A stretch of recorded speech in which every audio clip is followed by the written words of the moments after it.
Здравейте! В това видео ще ви разкажа как да организирате играта Ловци на съкровища с вашите ученици по един забавен и образователен начин.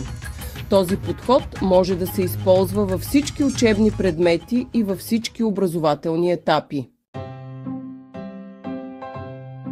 Какво представлява играта Ловци на съкровища? Това е игра, при която учениците търсят скрити предмети или картончета с информация, насочвани от улики или инструкции.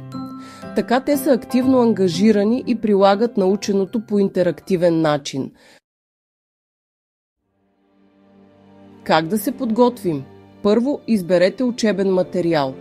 Подберете ключови понятия, термини или факти от темата, по която работите. Това може да са исторически дати, биологични термини, формули по математика или думи от чужд език. След това подгответе скрити ресурси. Скрийте реални предмети, флаш-карти или бележки с въпроси и отговори из класната стая. Можете да поставите бележка под чина, предмет зад книга или знак на дъската. И накрая създайте улики. Напишете прости и ясни указания, които насочват учениците към следващата находка. Например, потърсете под мястото, където се събирате за групова работа, или намерете уликата близо до географската карта. Как да проведем играта? Първо, разделете учениците на малки групи или двойки, за да насърчите сътрудничеството.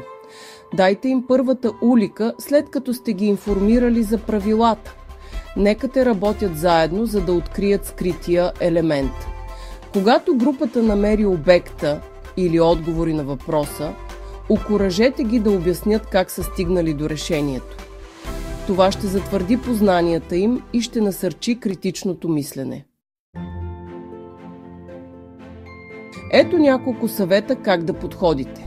Бъдете конкретни, като дадете ясни и разбираеми насоки. Започнете с по-лесни улики и постепенно повишавайте трудността. Разнообразете материалите, като използвате текст, изображения или задачи за решаване. Това ще направи играта по-ангажираща и подходяща за различни стилове на учене.